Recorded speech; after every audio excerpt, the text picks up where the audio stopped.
This podcast is sponsored by Orchid Live. Orchid Live is a specialist occupational health software used by a number of SOM members to run every aspect of their occupational health operations. They hold healthcare records for over 1 million UK workers and work with both in-house OH teams and OH providers. You can find out more at orchidlive.com.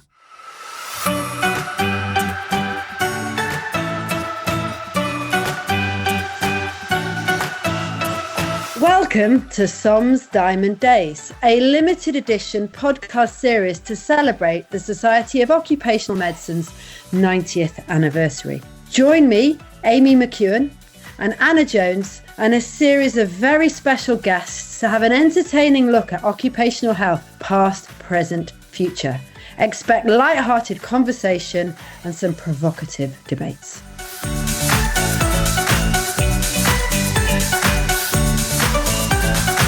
For this very special episode, we're joined by two absolute legends of the field. Peter Cheese, current CEO of the Chartered Institute of Personnel and Development, and Professor Neil Greenberg, SOM's very own president. We're going to be talking and building on from our Occupational Health Awareness Week in September about how HR and occupational health can support each other and work together. But the topic of conversation today is Keep Britain Working, the Charlie Mayfield report that was out last week. So Neil, I will start with you. What were your initial thoughts about the report and the role of occupational health in it? So I have to say I was pleasantly surprised. So I'd met Sir Charlie in the run-up to the production of the report. And when I first met him, he perhaps wasn't the biggest advocate of occupational health when we had our conversation. So it was good to see that was mentioned a number of times in the report. I thought he generally got the balance about right. Because it's the responsibility of employers, but also the responsibility of the individuals. And I guess whilst the report was rather light on detail, that's to be expected, really. You can't come out with a fixed plan for many years in one single report. So I think overall, let's see where it goes, but I think it sets out a reasonable blueprint for something that could be quite useful. Peter, you've been a long time contemporary of Sir Charlie Mayfield. What were your thoughts? Yeah, I mean, I would echo what Neil has said. I think it's a good overall report, and it's certainly focusing attention on some very key issues. It was driven, I think, primarily with this recognition that we have a very large number of people who are so-called economically inactive for a variety of reasons. You know, the long-term health conditions is definitely part of it. There are other reasons as well, but the focus on the Mayfield review, of course, was to look at the health-related issues which was driving this rising economic inactivity in the country. Very much a focus, therefore, on both an outcome for people, because this is really important that we do help people back into work. It's good for them, it's good for their health ultimately, and of course it's good for the economy. So there was a lot of discussion about, for example, how much this was costing the nation, and I think the number that he put on it was 212 billion a year, which includes NHS costs, which is a huge sum of money. So we welcomed it. It's certainly important that we do have these kinds of conversations about what is the role of business in helping people to thrive in a well-being sense in a work environment. But of course, also, how does business work together with the health and social care systems and occupational health, recognizing this as a collective challenge, and it's a multi-dimensional challenge, if you will, that needs us all to lean in and understand what our respective roles are and how we can bring it all together. Certainly, and one of the things that the SOM has tried to do this autumn, with the focus of the Awareness Week being on how HR and occupational health can integrate more. How do you see a step forward in that in terms of the report? How can we work together and bridge those gaps to maybe create something about the Better Workplace Health Provision report that he's talking about, or the Healthy Work Life Cycle, or present that kind of multidisciplinary and multi-stakeholder approach? Yeah, there's obviously more work to be done. I mean, as Neil touched on, there are a lot of details behind this that will need to be worked through. Sir Charlie's described this vanguard phase with a number of organisations really starting to look at some of these questions. So what does this mean in practice? How do we get the right interventions and support needed into workplaces? And how do we make sure fundamentally that this is seen as a business issue as much as it is a social issue or a welfare issue, or indeed a wider economic issue. So I think there's clearly more work to be done. As the CIPD and the professional body for HR, we've engaged in the review. And just at the launch, we provided some supported quotes, and we said that we would want to work within that sort of vanguard group to help understand what are some of the practices, some of the interventions that can make a difference. But as I said, it's also about other things that we need government to do and support, so policy questions, growing more capability in things like occupational health, and also making sure that businesses understand the business drivers for this, so that they are investing appropriately to support these questions that have been so clearly raised through the review. Thank you. And Neil, I've seen quite a lot of commentary from SOM in the last week about the critical role that occupational health could play in providing a backbone or some of the detail that Peter was talking about. So what are your thoughts about the role that occupational health and specifically SOM could play in that? Yeah, so I think one of the core aspects of the report was, as you mentioned, about what's called workplace health provision. The way we see it at SOM, and we have already engaged with Department of Work and Pensions, and we talked to Sir Charlie, and actually we along with the faculty, have also put in a document into Sir Chris Whitty, the Chief Medical Officer. So we absolutely accept, and we think it's a good idea to have a cadre of non-clinical workplace health professionals. So that group of people will be easily available, or we hope, but that's certainly Sir Charlie's view. They'll be in the workplace, they'll be able to advise individuals and employers about important practices. So there's two bits to that where I think the society and occupational health professionals have a key role. So this cadre, which is probably going to be the biggest stream of workers who are providing what the report says, these are not clinicians. So they are going to need the right sort of training. They're going to need to have an understanding about health and its impact upon work. So the society is very keen to be involved in helping to train that cadre of individuals. We can get into a standardized level of understanding. So that's really important because they've got an important job to do. But they're also going to need supervision. And they're going to need the ability to step people up who have more complex health needs to come and see an occupational health professional. So I don't see the Mayfield report being a challenge to occupational health. I think it gives us a really key role to empower these non-clinical professionals to do their job well. And what we hope to do, we have one of our special interest group in functional assessment has already been engaged, is to work out the training, and we have already, as I say, been engaged with Department of Work and Pensions to do that. What I think needs to come out and will come out in the detail is, where do cases get stepped up? How do you use a health professional, and where do you use a non-clinical professional? And it's going to take a bit of time, and that's what these Vanguard projects are about. But this certainly is a great opportunity for occupational health professionals to help make this work, which is, of course, what absolutely we should do. Yeah, and presumably a huge opportunity there for occupational health, but also a huge opportunity for HR. In many of the workplaces that I've worked in, we've ended up with a blend of triage that's involved HR pathways as well as occupational health pathways, and HR being the lead into either the triage or the occupational health. So Peter, from the CIPD HR side, what work can be done, or how do we create that link between what Neil's talking about, these non-clinical professionals, and how they integrate into HR processes, HR policy, job roles, line managers? Yeah, I mean, I think overall the approach is to try and put more structure and understanding on how these different points of what is, after all, a very big spectrum, from well-being into genuine mental health medical conditions. And it hasn't always been clear in the past. We know that whilst well-being has taken on far more recognition over recent years across workforces and workplaces, through HR and indeed other channels into work, and also more expectation from our workforces. We haven't always had the right connections and the right coordination and recognition, therefore, where, to your point, where does the role of, actually I'd start before HR, part of HR's role is to train line managers on good people management. And in many senses, that's where it starts, is the ability of a line manager to recognize when some of their teams do need a little bit of additional help or support. Now, it's not to train line managers to be either clinical or non-clinical specialists, but they certainly need to be aware, and they then need to know where to go to help with team members. First of all, perhaps through HR, but then HR itself, as you said, should have practices which are well proven and well evidence based, and particularly when it comes to mental health. And that hasn't always been the case. As I said, there's an awful lot of interest opened up in the wellbeing space, but not always well structured in terms of the disciplines of interventions. And that then the HR teams will know when and how to connect into more specialist support of the kind that Neil's describing, where we know we can trust their capabilities because they're properly certified or registered or whatever it is as non-clinical support, and then from there even into where genuine medical assistance is needed.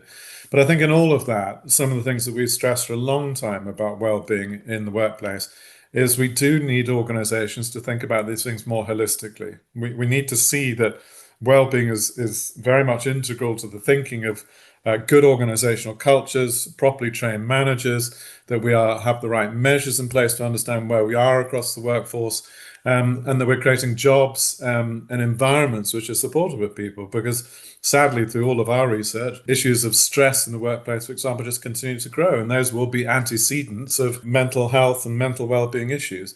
So we need as businesses to think about these things more strategically. Think holistically, where we recognize that it does range from things like line manager training through to really recognizing good occupational health support. And indeed, I think also how we support individuals themselves to understand and be aware of their own mental health and well-being, which I know many businesses have been doing. It's really interesting you say that. So I'm in complete agreement. The 3 bullet points I wrote down about the report that consistently were referred to by Charlie Mayfield were the structural challenges that hopefully this strategic multidisciplinary way of looking at workplace health will solve.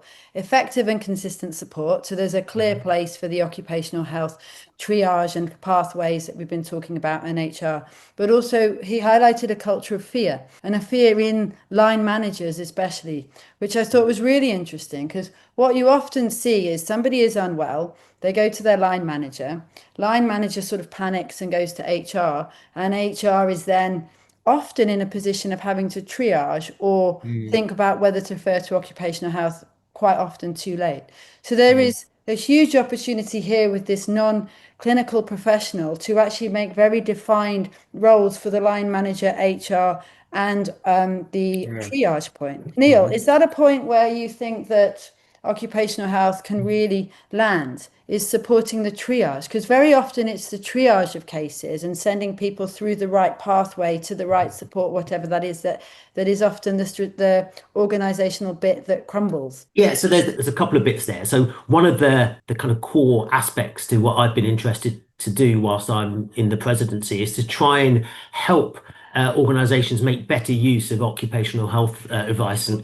And Peter and I have spoken about this in the past. And when you have a case that's been going on for 6 months and then you finally get them sent to see an occupational health professional, it's incredibly difficult on all sides to come up with a quick fix. So what we really want is occupational health professionals to be used in an advisory sense. And actually, it may be OH, it may be some of these non-clinical workplace health professionals. But when someone's about to go off sick, or ideally even beforehand, they're at risk of doing that. If you can get that advice in early, then actually they may well take a recovery pathway rather than go down the sort of sickness and long-term sickness absence pathway. The one thing is to try and use workplace health provision earlier and not wait until it's too late. And the second thing is, and Peter very eruditely talked about, the wellbeing initiatives, is that it is a bit challenging out there for organizations to think about well-being in a structured and scientific sense.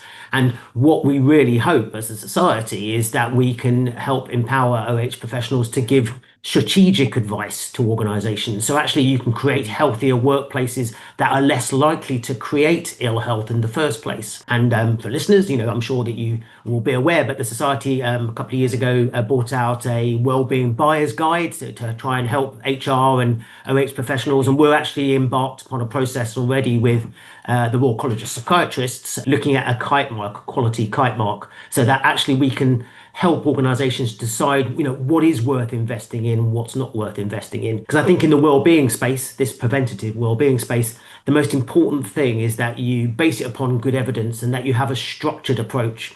Many organizations have, 12 things that you could do, but they don't necessarily have coherence. They don't fit together. And if you're someone who's a bit distressed or you've got a health problem, you don't want to be working out what it is that you should be doing. You want a nice structured approach that is very clear. And I think occupational health professionals, as scientifically based profession, are in a fantastic place to advise organizations how to improve that workplace culture and structure so that ill health is less likely. Yeah, and presumably very helpful to HR, because often it's sort of HR teams who are procuring, implementing, and then managing those health providers. Yeah, very much so. And I certainly welcome that. And Neil and I and Nick had talked about this idea, I know, over the years of having better ability to support organizations in the selection of the right interventions or the right expertise to help them. And I think that is really important because in many ways, what we're talking about is having to professionalize a space, which has grown up a lot, which is a good thing. I mean, it's definitely a good thing it has grown and become more of a focus of attention in business, but it does need to be professionalized because the reality still is, as I said, both we see quite a lot of fragmented ideas and lacking evidence as to what really makes a difference. And to be honest, that plays out in the macro statistics. If you look at stress at work and absenteeism rates and what the Charlie Mayfield review is looking at, we need to make more progress. And in order to make more progress, we've got to trust the advice. We have got to have better frameworks of support and make sure that we are thinking, as we both said, more holistically in how we approach these sorts of issues. The other thing that I just want to mention is that whilst we talk about it in the context of perhaps larger organizations, HR teams, and all the backup that they provide, we always have to remind ourselves that 2/3 of the workforce work in SMEs, so 250 people or less, often with very limited any kind of specialized resource in HR or certainly in wellbeing. So we also have to think, and this is part of how we've got to work together with government as well, how do we make sure that not only are smaller businesses able to access the right expertise and things like occupational health, but they are aware of how to do it and when to use it. And your point, Amy, earlier about things like triage, I mean, these are they can sound quite sophisticated and complex ideas. Now, we need to make them accessible, but we've particularly got to make sure that we are finding the right channels and mechanisms to support smaller businesses as well. So just to wrap up, Peter, what would you think is the next step for the Mayfield Review and what would you like to see in its next phase? Yeah, I think the next phase, Charlie's laid out very clearly around this sort of vanguard idea, which I think is right, is a sort of pilot phase. Let's try some of these ideas. Let's see if we can evolve these frameworks that we talked about so we can provide far clearer guidance on all the different elements of the sort of wellbeing cycle that we talked about, how we really do understand OH support and where that's needed and how you position that, and some of the ideas that we've put forward here in terms of certification, recognition of the right skills and the right guidance into organizations to help us on this. I also want to see coming out of that a very clear line of sight, as I said before, between these sorts of interventions, and they are investments to a degree for organizations. If nothing else, there's certain investments in management attention and time. So we need to show the business outcomes of doing these things effectively. And part of that is things that I've long advocated for, and I was also chair of the What Works Centre for Wellbeing for a while, is to have the right measures so that we can understand where and how we're making progress, the evidence base that supports the right interventions. And I want to see some of that coming out of this process as well. And if we can do that, then I think we can also begin to lead into other things, which I know that Charlie Mayfield is also supportive about, which is greater transparency. We need businesses to do this for good business reasons, but I think also it should be part of how businesses talk about their organizations, about their cultures, because these things, after all, are critical in productivity outcomes. So absenteeism rates obviously affect productivity.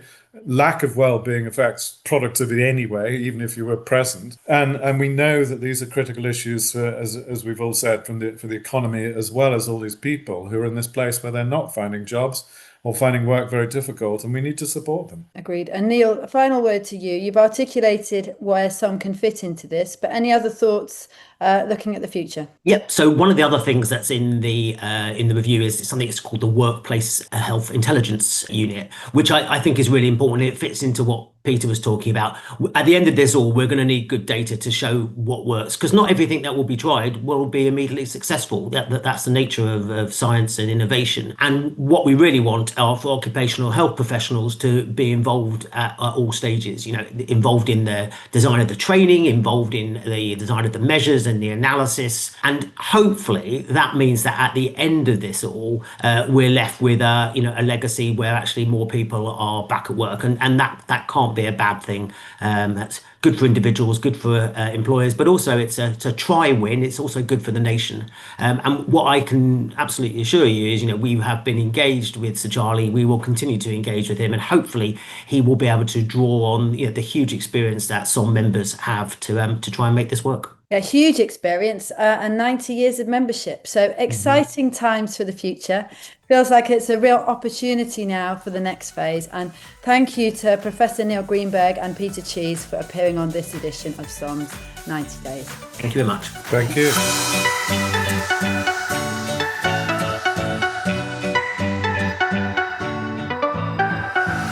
This podcast is sponsored by Orchid Live. Orchid Live is a specialist occupational health software used by a number of SOM members to run every aspect of their occupational health operations.